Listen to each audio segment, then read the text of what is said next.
Welcome back to BookKast, where we bring you bestsellers in minutes. You got it. And today, we're diving deep into Philippe. Malcolm Gladwell's Malcolm Gladwell. Revenge of the Tipping Point. Yes. This one really gets you thinking about how those tiny, almost invisible things can spark huge changes. Yeah.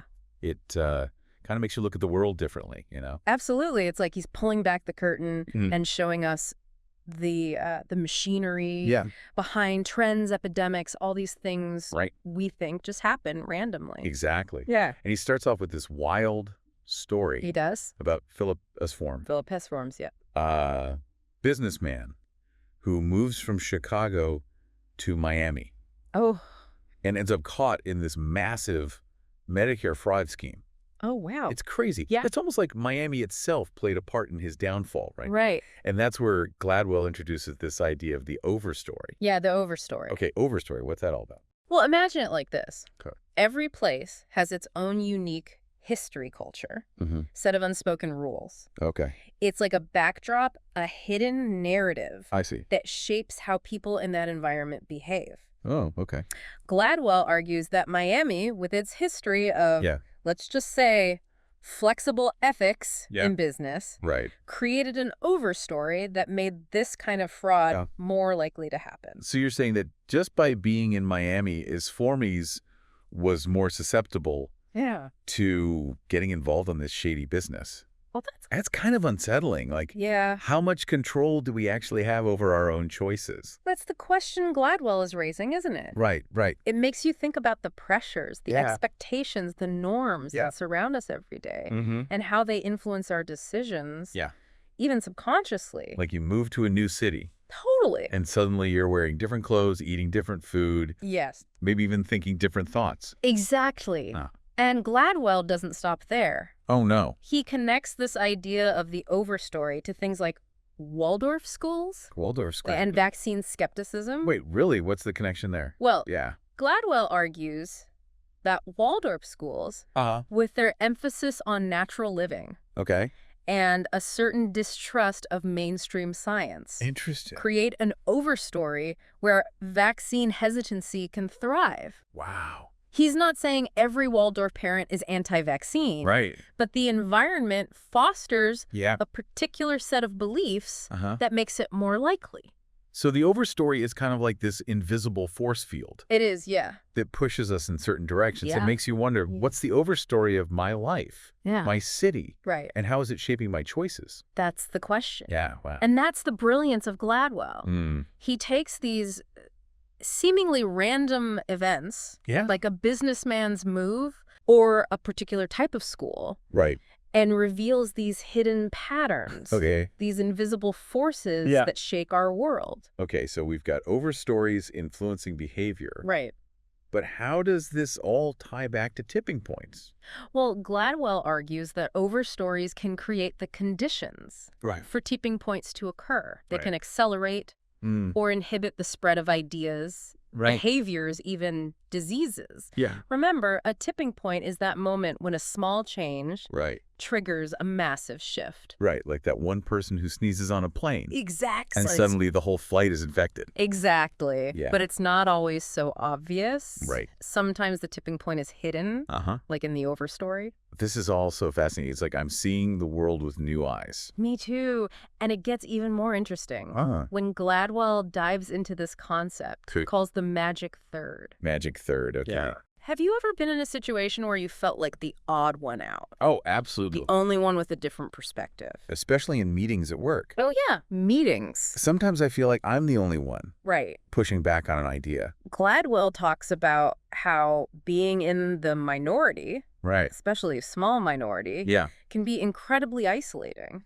He uses the example of Ursula Burns. Oh, yeah. Ursula Burns. The first Black woman to lead a Fortune 500 company. I remember reading about her. She must have faced so many challenges. She did. And Gladwell points out that in these situations, your mere presence as the other can change the whole dynamic.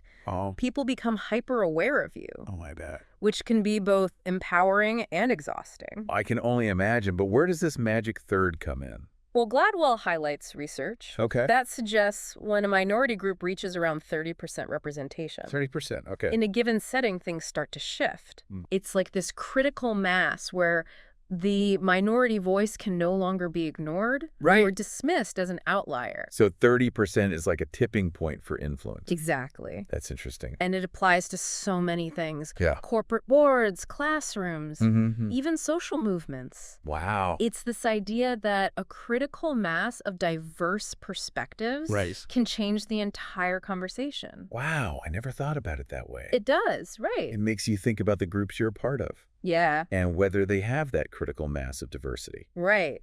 And if not, what can be done to change that? Right. Gladwell is really pushing us to think about these things on a systemic level.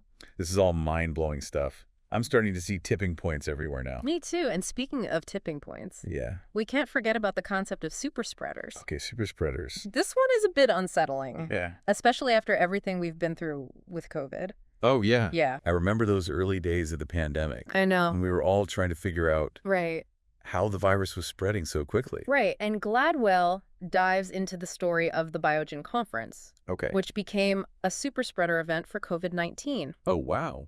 He uses it to illustrate how we often overlook the subtle ways that viruses and ideas, for that matter, can spread. It's like we're so focused on the big, obvious things that we miss the tiny, seemingly insignificant details that can actually have the biggest impact. Exactly. He even brings in this fascinating story about Donald Stedman. Donald Stedman. Okay, a scientist who proved that car emissions were a major source of pollution, even though people couldn't see the particles. Wait, so Gladwell is comparing car emissions to a virus? In a way, yes. He's saying that both can spread invisibly and have a huge impact on our health and well-being. And just like with car emissions, we often don't realize the danger until it's too late. Okay, now that's a little scary. It is. Yeah. But it's also a powerful reminder that we need to be paying attention, not just to the obvious, but to the subtle, the hidden, the things we might not even realize are there. This is definitely making me rethink some things. That's what Gladwell does best, isn't it? He challenges our assumptions and makes us see the world in a new light. And that's what makes him such a great storyteller. Absolutely. Yeah. And speaking of stories, Gladwell has some fascinating things to say about how they can shape our understanding of the world and even trigger social tipping points. Oh, I'm intrigued. Tell me more. Well, he starts by talking about a seemingly unrelated topic. The TV miniseries Holocaust. Holocaust, okay. From the 1970s. Okay, now that one really throws me for a loop. What does a TV show have to do with tipping points? It might seem strange at first. Oh, yeah. But Gladwell argues that this miniseries played a pivotal role in bringing the Holocaust to public consciousness. Before the series aired, there was a lot of silence and denial surrounding this horrific event. People weren't ready to face it. So you're saying that a TV show, even though it was fictionalized, helped to shift the overstory. Exactly. The collective understanding of the Holocaust. Exactly. Gladwell believes it was a tipping point. Interesting. Suddenly, millions of people were exposed to this tragic history, and it sparked a national conversation.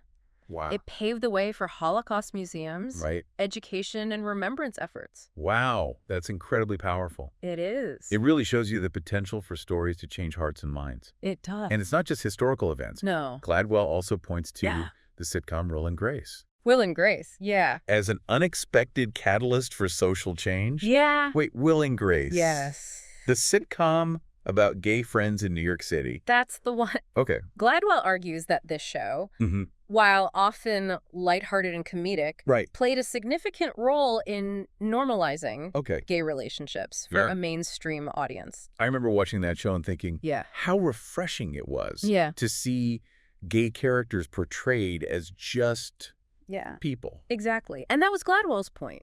By showing gay characters navigating everyday life, relationships, and challenges, the show helped to chip away at the stigma and prejudice surrounding homosexuality. So just by being on TV, Will and Grace contributed to a shift in the cultural overstory. That's Gladwell's argument. Wow. He sees it as a subtle but powerful force that paved the way for greater acceptance and ultimately the legalization of gay marriage. That's amazing. It really underscores the importance of representation. It does. And how even something as seemingly simple as a sitcom can have a ripple effect on society. Totally. Absolutely. Wow. And speaking of ripple effects, we can't ignore the devastating opioid epidemic. How right. That has gripped our nation. Yeah. Gladwell tackles this complex issue head-on. He does. In Revenge the Tipping Point. Right. And he doesn't hold back. No, he doesn't.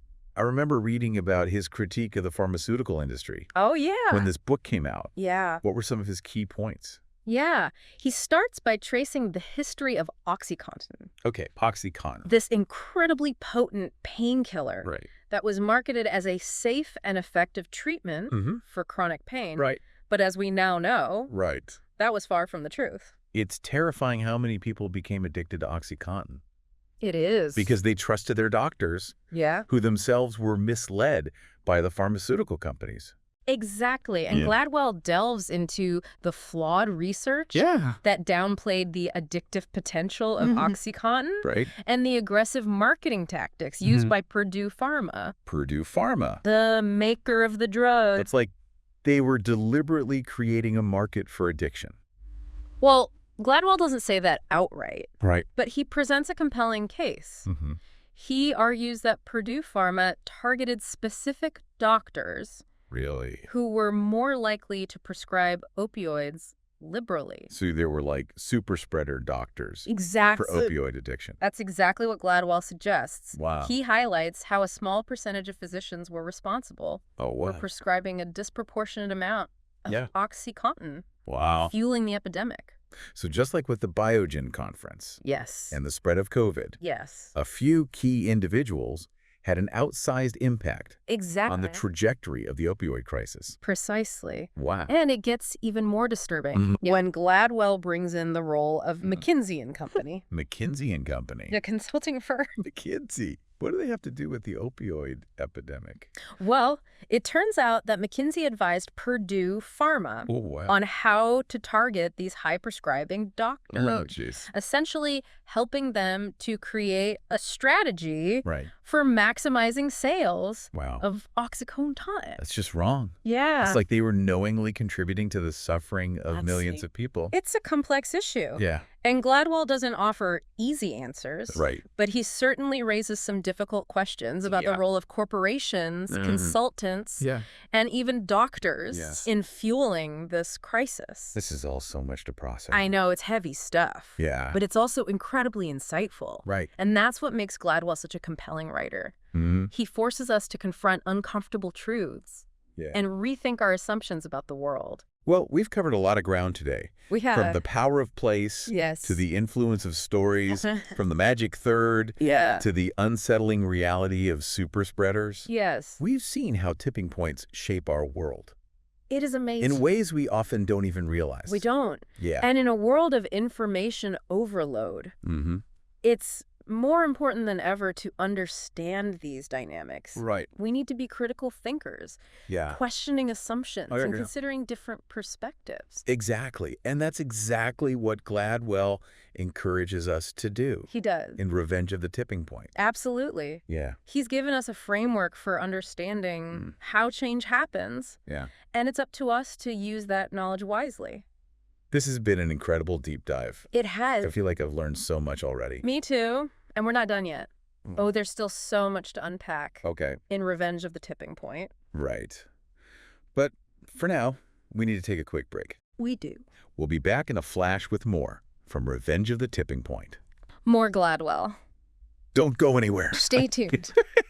You know, before we went to break, we were talking about the opioid epidemic. Right. And how Gladwell uses it to illustrate the concept of super spreaders. Right. It's a killing example, really. It is. You think about the devastation caused by this crisis. Millions of lives affected. Yeah. Families torn apart. It's terrible. It's hard to wrap your head around the fact that a relatively small number of doctors played such a huge role in fueling it. It's a powerful illustration of how tipping points can work in unexpected and sometimes disturbing ways. And it connects back to this idea of the overstory that we talked about earlier. Right. These doctors weren't operating in a vacuum. Right. They were influenced by the pharmaceutical industry, by their peers, by a culture that was increasingly accepting of prescribing opioids for a wider range of conditions. Right. It's like this perfect storm of factors converge to create this crisis. Exactly. Yeah. And Gladwell doesn't let anyone off the hook. Right. He also points to the role of McKinsey and Company. Right. McKinsey and Company. The consulting firm that advised Purdue Pharma on how to target these high-prescribing doctors. I remember you mentioning that before the break. Yeah. It's hard to believe that a company like McKinsey would be involved in something so unethical. It raises some serious questions about corporate responsibility and the unintended consequences of business decisions. It's like, what were they thinking? But Gladwell doesn't just focus on the negative. He also highlights some potential solutions. Okay. Like the development of an alternative version of OxyContin that was much harder to abuse. Really? Why wasn't that the version that was widely available? Gladwell explains that it wasn't that simple. Okay. The new version, while less addictive, wouldn't have been as effective for some patients who genuinely needed strong pain relief. Right. And there were concerns that people would just find other ways to abuse it. So it was like a catch-22. Precisely. Damned if you do, damned if you don't. And that's the reality of these complex social issues. Yeah. There are rarely easy solutions. Right. But by understanding the dynamics of tipping points, by identifying the key players and the forces at play, we can at least start to develop more informed and effective strategies for addressing them. That's a good point. It's not about assigning blame, but about understanding the system as a whole. Exactly. And looking for leverage points. Yes. Where we can make a positive impact. Exactly. And that's what I find so compelling about Gladwell's work. Yeah. He doesn't just present problems. He offers a framework for thinking about solutions. So where do we go from here? Right. What are some of the key takeaways from Revenge of the Tipping Point? Well, I think one of the most important is this idea that small things can have a huge impact. We tend to focus on the big dramatic events, but often it's the subtle, almost invisible factors that really drive change. Like the overstory or the influence of a few key individuals. Exactly. Like those super spreader doctors. Exactly. And once you start to see the world through this lens, you realize that tipping points are everywhere. Yeah. They're shaping our lives in ways we don't even realize. It's both exciting and a little bit daunting, right? Right. If these tipping points can be manipulated for good or for evil, it makes you wonder what other hidden forces are at play. It's a sobering thought. Yeah. But I think Gladwell's intention is not to make us paranoid, but rather to empower us. Okay. By understanding how tipping points work, we can be more aware of the influences around us. We can be more critical of the information we consume and the stories we tell ourselves. It's like once you see the matrix, you can't unsee it. Exactly. And with that awareness comes a sense of responsibility. We can choose to be agents of positive change, to nudge the world in a direction that aligns with our values. I love that. It's not all doom and gloom. No, it's not. There's hope in understanding these tipping points. Absolutely. Knowledge is power, right? The more we understand about these dynamics, the better equipped we are to navigate the complexities of our world. So if you had to sum up Gladwell's message in one sentence, what would it be? Pay attention to the little things. Okay. They often hold the key to unlocking big change. I like that. Yeah. It's a call to action. It is. A reminder that we all have the power to make a difference. We do. Even in small ways. Exactly. And sometimes those small acts of courage, of innovation, of speaking truth to power can be the spark that ignites a tipping point and transforms the world. This has been an incredible journey through Revenge of the Tipping Point. It has. I feel like my mind is buzzing with new ideas. I know. And insights. Me too. And I think that's a testament to Gladwell's brilliance as a writer and a thinker. He has this uncanny ability to take complex ideas and make them accessible, engaging, Yeah. and thought-provoking. He's definitely a master storyteller. Absolutely. Yeah. And speaking of stories, Okay. I think we have time for one more. Okay. Before we wrap up this deep dive. Okay. Yeah. Gladwell shares a fascinating anecdote Okay. about the history of firefighting. Firefighting. Okay. That really illustrates the power of challenging conventional wisdom. Oh, I'm all ears. Tell me more. Well, it all starts with this legendary firefighter Okay. named Wag Dodge, Wag Dodge. Okay. who found himself trapped by a wildfire Oh, no. in Man Gulch, Montana, Okay. back in 1949. 1949. Okay. The fire was spreading with terrifying speed, Oh, wow. and it seemed like there was no escape. Oh, geez. But in a moment of desperation, Dodge did something completely unexpected. What did he do? He lit a fire in front of him, He lit a fire? creating a safe zone Okay. where the flames had already burned out. Wait, he fought fire with fire. He did. That sounds incredibly risky. It was, and at the time, it was considered heresy Right. in the firefighting community. Yeah. But Dodge's intuition told him that this was his only chance of survival. And it worked. It did. Dodge survived. Wow. While tragically, Yeah. 13 of his fellow firefighters perished in the blaze. That's terrible. His story became a legend in the firefighting world. A testament to the power of thinking outside the box. Right. Of challenging the status quo. All right. Even in the face of extreme danger. That's an incredible story. It really shows you the importance of questioning assumptions and being willing to try something new. Exactly. Even when it seems counterintuitive. Exactly. And Gladwell uses the story to highlight the fact that tipping points often arise from unexpected places, from individuals who are willing to challenge conventional wisdom and embrace new ways of thinking. It's a powerful reminder that we all have the potential to be change makers. Absolutely. And sometimes all it takes is a spark of courage, a flash of insight, a willingness to defy the odds. Yeah. That's the essence of Gladwell's message. And it's a message that resonates deeply in our world today. This has been an amazing exploration of Revenge of the Tipping Point. It has. I feel like I have a whole new understanding of how change happens and how we can all play a role in shaping the future. Me too. And I think Gladwell would be thrilled to hear that his book has sparked this kind of conversation and inspired you to